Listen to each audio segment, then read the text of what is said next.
I don't think I'll ever stop working. Retirement, that's a dirty word. That R word's a dirty word to me. I started playing music very early. And interesting, in my adoption paperwork, my biological mother had written, if Eddie Paul ever shows an interest in music, we want you to agree to get him lessons and see where that goes.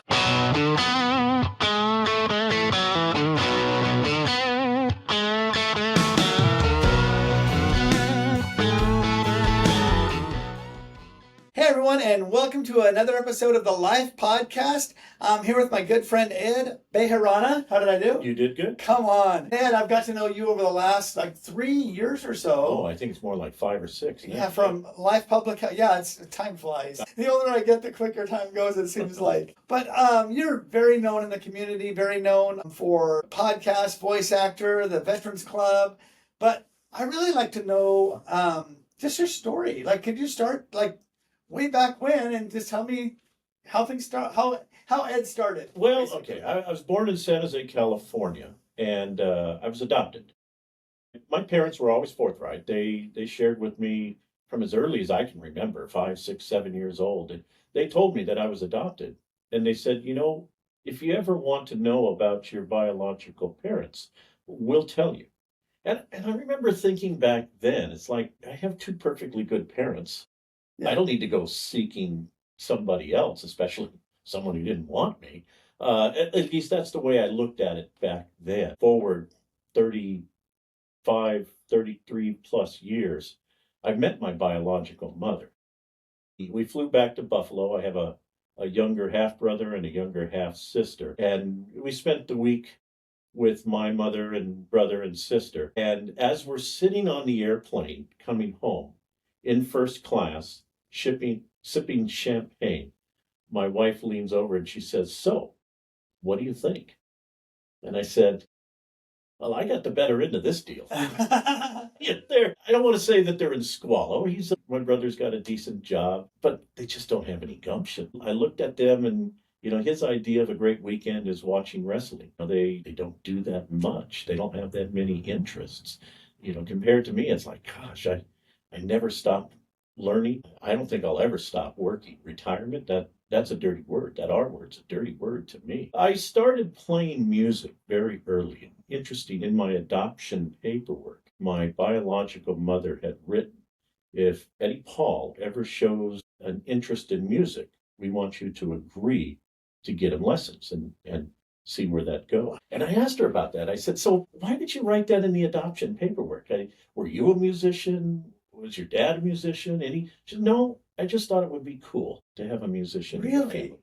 So, but you look at what music did. I started playing music professionally at the age of 9 years old. I did a solo with the San Jose Symphony in 1977 for the grand opening of the Center for Performing Arts. And they paid me $25. On 77? 77. And the conductor, who was my percussion teacher at the time, he said, we're going to pay you so that you can tell this story forever. Come You're on. always going to be able to say you started as a professional musician at the age of 9. And I got a lot of mileage out of that. But I played with the symphony. I was an alternate in 79. I was a regular 80 through 84 in San Jose Symphony. I played with the Santa Cruz Symphony from 82 to 86. And then I went in the military. I was a military musician. So I went through the U.S. Armed Forces School of Music in Norfolk, Virginia. I was stationed with the 3rd Armored Division Band in Frankfurt, Germany from 87 to 89. I did my 3 years in the Army. I got out and I went back to college to study computers. Really? I made that big switch from music to something that I thought would have a future. When I came home from the Army, one of the conductors of, then it was the Cabrillo College Philharmonic Orchestra, heard that I was in town and they were doing a George M. Cohan revival concert at the community college. And I got a phone call and he says, "Ed, I hear you're back in town." I said, "Yeah." "Hey, we need a soloist this weekend for xylophone. Can you come do that?" "Sure." So I sight read the performance. I was a good musician at that point, really, really good musician. So after that performance, as I'm putting percussion instruments away, in this particular case, one of the timpani. Three friends whom I performed with, played with for years in the Santa Cruz Symphony, said, Ed, stop, hey. And I thought, I haven't seen these guys in 3, 4 years. I thought they wanted to chat. Yeah. Thought, tell me about the Army and what was it like in Europe. And no, what they did was they each took turns doing lines of coke on the timpani. Holy buckets. So here I am. I've known these people since I was a kid, and I'm seeing them snort this poison up their nose. And I'm just thinking to myself, this is a dead end road, literally. Yeah. I mean, if classical musicians, these are creme de la creme, if classical musicians could be drug addicts at that level, there's just no hope. I never partaked in drugs like that. I never wanted to. I was uncomfortable even being around the marijuana I was around in my youth, but it's just like it was everywhere. I decided then and there, I'm not going to do this as a profession. I'm going to keep music as a hobby. Maybe one day write my symphony, but I'm done making a living. Yeah. Playing music. And so I got my computer science degree. And, God has just steered me through this life to this moment in time, I think in a very purposeful manner. I mean, I was started as a drafter at a semiconductor plant and got on the job training and then certified as an engineer, industrial engineer in life safety. I could get people out of burning buildings. I could design sprinkler systems, alarm systems. I left that job and became a process engineer, and I taught engineering technologies at the community college level, same community college I graduated from. In fact, I was one of only 2 California professors who received full professorship with only a 2-year degree at the time. So I loved teaching, but they'd make nothing. Professors at the community college level, even with PhDs at that time, they were making less than $70,000 a year. And I was making way lower than that with just a 2-year college degree at the time. So I went back to industry. We moved to Oregon. I went back into project management and just decided one day I can do this on my own. So I started my own company. I built and sold trade show displays. That turned into website development and search engine optimization. Programming has always been kind of a core of my life since 91 when I made that change. And it's really guided me to where I am today. I've built over 2,600 websites for clients in the last 20 years. My wife and I run the business alone. I get to talk to and meet amazing people. I've built websites for companies in just about every state in America. I've gotten to travel around the world doing just amazing things. Met just about up until 1989. I had either met or performed for every world leader, sans a couple. I never performed for Gorbachev, but I was there in 87 when Reagan immortalized those words, Mr. Gorbachev, tear down that wall. I was there in Berlin. We traveled around Europe with Reagan as he was making the sweep to really promote American exceptionalism. So I've really gotten to do some amazing things. Just 3 short years in the military, but it seemed like, man, I just had the greatest career, the greatest time. And that just springboarded me into everything that has come thereafter. Oh, that's super cool. Well, and my mind keeps going to in 1977, you made $25 for your music. That's $25 more than I've made 55 years doing music. So that one time as like a 9-year-old kid, you made more than what I have in my entire lifetime doing music. Well, and when I was 16 years old, I mean, I was arrogant. I was a very, very arrogant kid, but I was a very good musician at the time. Not that it means anything, but I was one of the best marimba players in the world. Wow. I could sight read anything. At the time, I could sight read any music in any key, transpose it. I used to pull Charlie Parker, those who know The Bird. I used to pull Charlie Parker books out of the library that are written in E flat and transpose sight read to C, full speed. So I was a very good musician and I had the ego to match. Well, that year, when I was 16, I was working for both symphonies was making about $28,000 a year from each, plus gigs on the side. That particular year, I made more money than my dad. And the arrogant little jerk that I was, I kind of rubbed it in. I regretted that conversation with my dad, and unfortunately, he died early, so I wasn't ever able to really make up for it. But my parents, they grounded me as best they could. They gave me the foundation that made me successful. I've been married 34 years. One time, I don't plan on ever getting married again. This is the first and last. Come on. And I got those morals from my parents who celebrated their 36th anniversary before my dad passed away. So to me, the idea of being a man in America meant first supporting your country, donned our uniform in defense of our rights. Be true to God. Got that one checked off. Support and be true to your family. I've done that.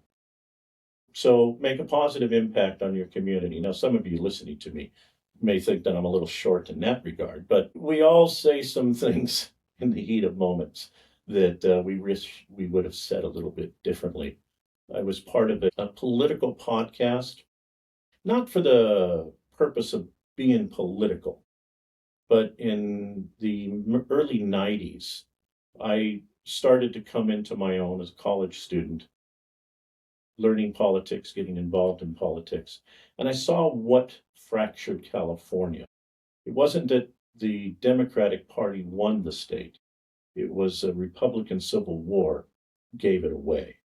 In 2003, my wife and I moved to Oregon, and I got more involved in politics.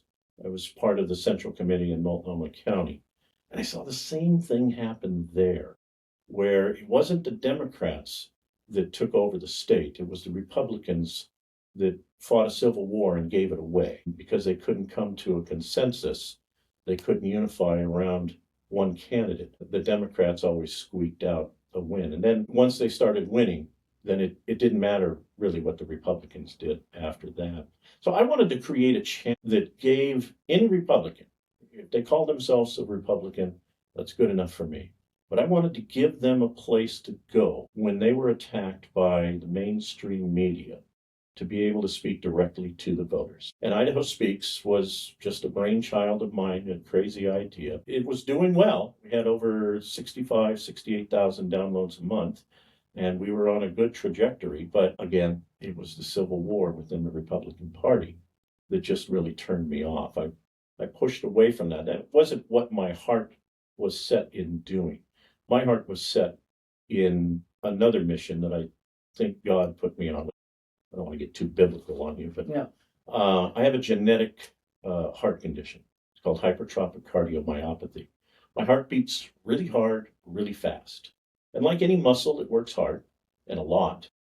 Large. The left side of my heart is about 3.5, 3 3/4 times too thick. Normal wall thickness is about 11 millimeters. Mine at the time of my surgery was 42 millimeters. Oh my goodness. The left ventricle was basically closed.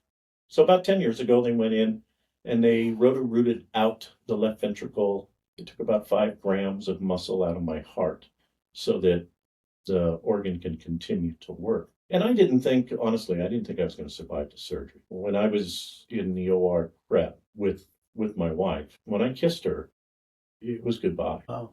I didn't expect, maybe I didn't even want to wake. It was a lot of pain. I had no energy at that point, but I was in God's hands, whatever He wanted to do.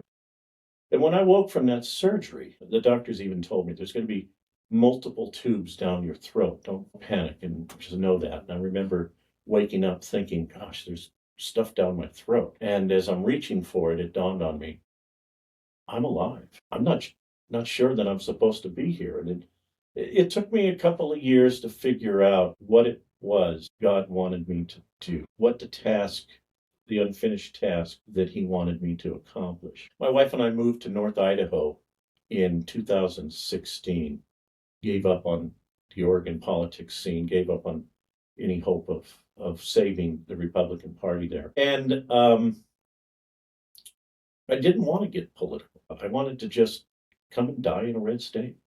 I said that many times. I just want to die in a red state. I want to live out my life as happy as possible whatever amount of time that I've got left. And about 6 years ago, as I'm praying to God, asking, what do you want me to do? I'm just a guy. Can you be a little bit more explicit? Can you be a little bit more direct? And we were seeing a lot of commercials, 22 a day.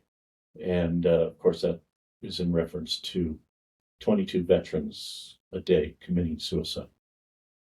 And it started to wear on my heart. So I went to my Rotary Club and I said, I've got this idea.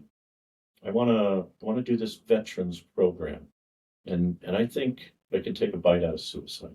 I think I've got a program that can, if not end suicide, alleviate it for more than half of the people who commit suicide. Worked with a local partner. We wrote a white paper. We did a scientific study behind it. We've got evidence to really prove our thesis. And it took a little bit of doing to get Rotary to buy into it. But about 5.5 years ago, 6 years ago, we ran a breakfast for veterans. We had 125 veterans show up to that first breakfast. The concerns from Rotary were, one, nobody would show up, and two, nobody would volunteer to help. But I had an idea there too. I reached out to the local Boy Scouts and I said, I want you to serve veterans in uniform breakfast, coffee. So I had 52 volunteers and 125 plus veterans. It was a fantastic success. And that was the culmination of the Veterans Club. Unfortunately, the Rotary Club really felt that the program was too big in scope for them. So my health cycling as it did up and down, I put it on the back burner until one day I was sitting in your restaurant, your coffee shop, waiting for some buddies who didn't show. And you just out of blue asked me the question, what's on your heart? And I don't know why.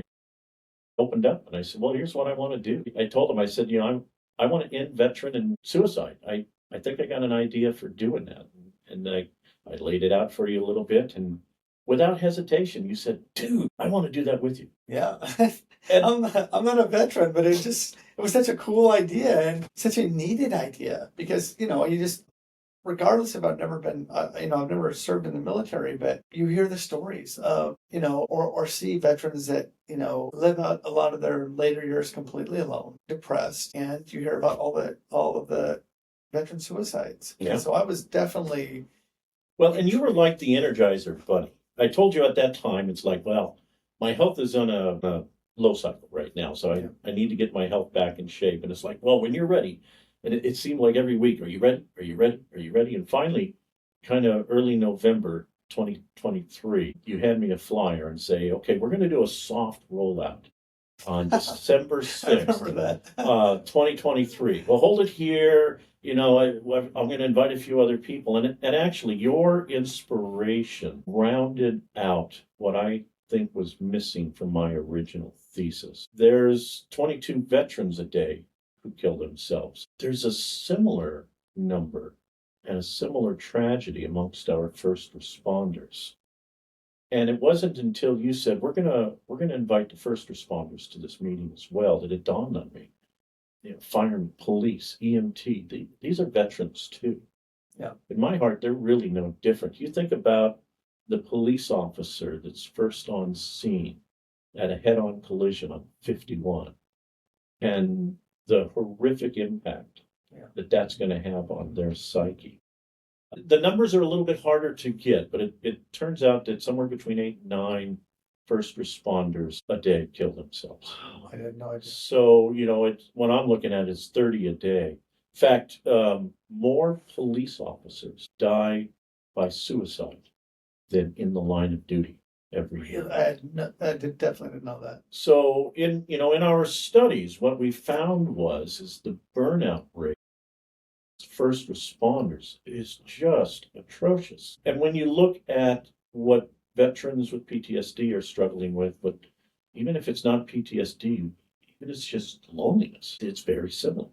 We found in our study that the veterans and the first responders are struggling with the same thing. So the model, a cup of coffee, building a relationship, giving a safe space where people can have these conversations about that side of life that you just can't talk about with a civilian.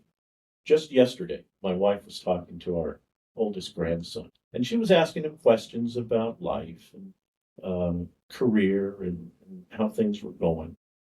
And he said, Grandma's doing okay. It's tough. And he doesn't really have outwardly noticeable PTSD, but he served 2 tours in Afghanistan. And she asked him, she said, well, do you ever talk with your friends about what happened? He said, no, my friends wouldn't understand. And that's the common plight. We got one gentleman in the Veterans Club, just call him George for sake of protecting his identity. George was drafted during the Vietnam War, and he served as an infantryman during the Tet Offensive. And George was injured, lucky to be alive. When George started coming to the Veterans Club, you could see the profound sadness in this man's eyes. And as the meetings progressed and the topics came out, the light in his eyes started to brighten. And with each social interaction, this man came out of his shell. And now he's positive, he's actively engaged. Yeah. Just the act of relationship and discussion, we really saved him. What we look at with the Veterans Club, it's really an experiential program whereby veterans and first responders share their life together. And in that sharing, give everybody around them hope. Hope is the cure to suicide. Yes. If you feel hopeless, if you feel defeated, then there's really not much reason to go on. And I'm going to connect a study that everybody's heard about. It's even hard to disagree with, let alone disprove. A couple married for more than 50 plus years, when one partner dies, it's very common that the second partner dies shortly thereafter. And the reason is they've lost their best friend. They've lost that will to live, and their body just gives out. When we're alone, when we're depressed, when we're struggling with the memories of our nightmares, it's hard to keep going. But when we can discuss those in a safe environment, when we can share the experiences with people who understand, who have a frame of reference for understanding, what we find is it all of a sudden doesn't overwhelm them. It doesn't take them to those dark places. Loneliness isn't able to set in.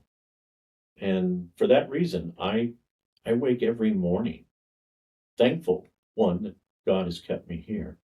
We have an organization now of a little over 150 active participants. We've got almost 250 that read our newsletter every week.